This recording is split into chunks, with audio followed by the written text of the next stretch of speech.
Welcome back, sentient beings, to another episode of Basic Batches. My name is still Nick Coughlin. This episode today is going to be about creating some spice blends so that you can turn dull meals into exhilarating meals. Okay, maybe not exhilarating, but certainly more interesting than just, boring old grilled fish or grilled chicken or grilled veggies and carb. Today we're going to have a look at 3 different spice blends. We're going to have a look at the really basic Italian spice blend, a Moroccan spice blend, and you know what, let's do a Cajun spice blend as well.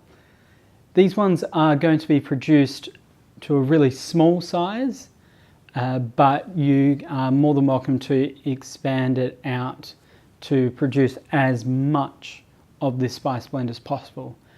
To do so really easily, to get proper measurements, my recommendation would be to jump onto my Patreon page and donate the vast sum of $1. That means that you'll be able to access a Excel document online so that you can put in the amount that you want, your total yield, and it will spit back all of the measurements that you'll need to put into it to produce a really nice, even spice blend.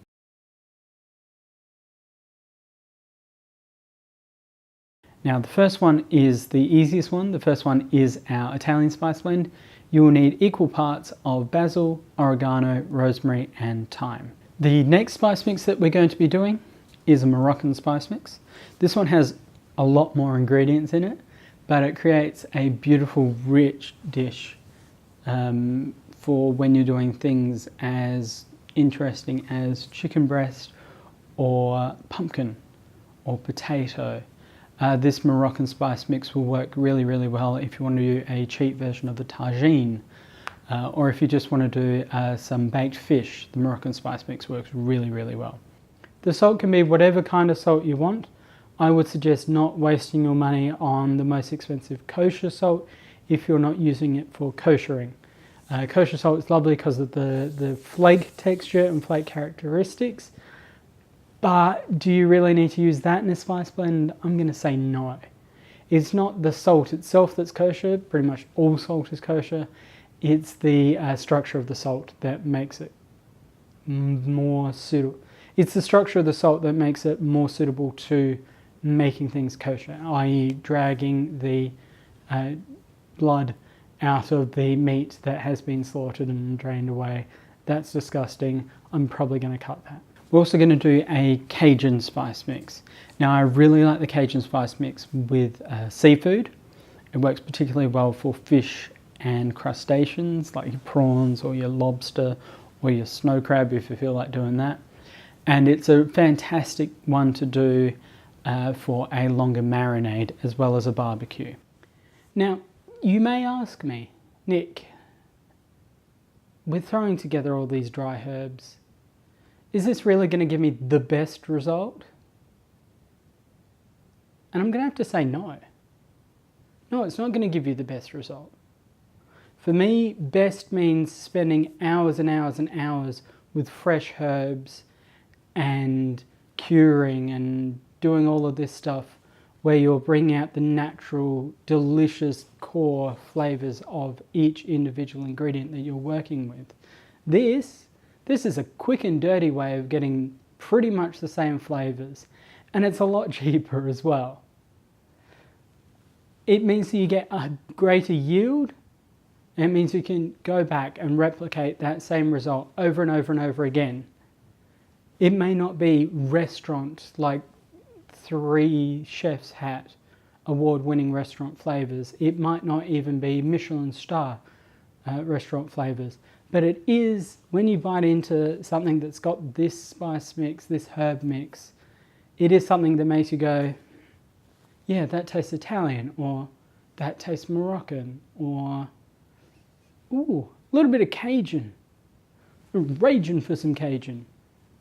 You know, it's about creating a feeling through taste rather than spending the hours of intense study and dedication and figuring out exactly the nuances of each individual flavour that you're putting into a dish, which is fantastic, but it's not what we've got time for. We've got time for throwing together a whole lot of herbs on a Sunday or a Saturday or a Monday, whatever it is, whatever day you have off, so that during the week you can go, do you know what, I feel like meatballs. Let's throw a couple of spoons worth of the Italian spice mix together, or herb mix together, and then it will taste like Italian food. Well, I guess that concludes the video. Thank you so much for watching. If you've liked it, please like it. If you've disliked it, please dislike it, and let me know what you think I should be doing better in the future, because I can't get better unless I get feedback.